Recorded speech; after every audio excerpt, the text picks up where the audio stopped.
সকলকে শুভেচ্ছা এবং অভিনন্দন জানিয়ে শুরু করছি আজকে নতুন ভিডিওটি। তো আজকে বিষয়টি হচ্ছে শিক্ষক নিবন্ধন এবং 19তম শিক্ষক নিবন্ধনের সার্কুলার সম্পর্কে। 18তম শিক্ষক নিবন্ধনের ইতিমধ্যে প্রিলি পরীক্ষার রেজাল্ট প্রকাশিত হয়েছে এবং লিখিত পরীক্ষার যে ডেট প্রকাশিত হয়েছে আপনারা জানেন, এটা 12 এবং 13 জুলাই পরীক্ষা অনুষ্ঠিত হবে স্কুল পর্যায়ে এবং স্কুল পর্যায়ে 2 কলেজ পর্যায়ের। আপনারা জানেন যে আমরা আজকে যে বিষয়টি নিয়ে আলোচনা করব সেটি হচ্ছে 19তম শিক্ষক নিবন্ধনের পদ্ধতি নিয়ে এবং পরীক্ষার সম্পর্কে এবং সার্কুলার সম্পর্কে। আপনারা জানেন নতুন একটা পদ্ধতি NTRC অ্যাপ্লাই করতে যাচ্ছে 19তম শিক্ষক নিবন্ধন থেকে। 19তম শিক্ষক নিবন্ধন থেকে কিন্তু আপনাদের আর 40 মার্কে পাস থাকছে না, সেক্ষেত্রে পাস মার্ক হতে পারে 70, 80, এমনকি আপনার 80+ হতে পারে বিভিন্ন সাবজেক্টে। তো এখানে আপনাদের 100 মার্কের প্রশ্নই থাকবে MCQ আকারে, তবে কোনো লিখিত পরীক্ষা থাকবে না। এখন প্রশ্ন হচ্ছে তাহলে কিভাবে আপনারা এই পরীক্ষাতে অংশগ্রহণ করবেন এবং উত্তীর্ণ হবেন। বিষয়টি হচ্ছে আপনাদের সাবজেক্ট, আপনারা যে সাবজেক্টে পড়াশোনা করেছেন অনার্সে, সেই সাবজেক্ট থেকে 25 মার্ক থাকবে। বাংলা অংশ থেকে 25, ইংরেজি 25 এবং গণিত 25, এই 100 মার্কের প্রশ্ন করা হবে।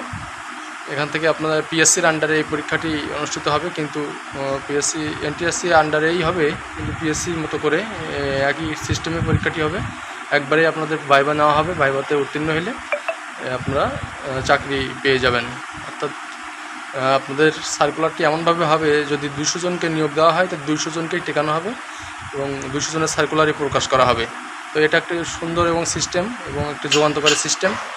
এখানে কোনো ধরনের আপনার সমস্যা হবে না এবং কোনো ধরনের ছাত্রছাত্রীরা কোনো ধরনের সমস্যায় ভুগবেন না, কারণ একবারে পাশ করে একবারে চাকরি নিয়েই বেরিয়ে যেতে পারবেন। তো 19তম শিক্ষক নিবন্ধনে আরও একটি বিষয়, সেটি হচ্ছে সার্কুলারের বিজ্ঞপ্তি পদ্ধতি।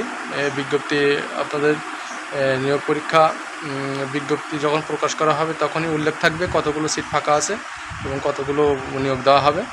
হয়তো বা 500 সিট ফাঁকা আছে, 500-র বিপরীতে আপনাকে ভাইবার জন্য রাখা হলো হয়তো বা 500 থেকে 600 এর ভিতরে। এবং লিখিত পরীক্ষা উত্তীর্ণ হবে এইভাবে আপনাদের সাবজেক্টারি, যে সাবজেক্টে পড়াশোনা করেছেন সেই সাবজেক্ট থেকে 25 মার্কের এবং অন্যান্য বিষয়ে 75 মার্কের, মোট 100 মার্কের MCQ পরীক্ষা অনুষ্ঠিত হবে। হয়তো বা স্কুল পর্যায়ে 2-এর জন্য এই 100 মার্ক হতে পারে সবার জন্য সমান, যেমন ইবতদায়ী এবং জুনিয়র টিচার, যেটা এটা বাংলা, ইংরেজি, গণিত, সাধারণ জ্ঞান, এই 4টা বিষয় নিয়ে 100 মার্ক হতে পারে।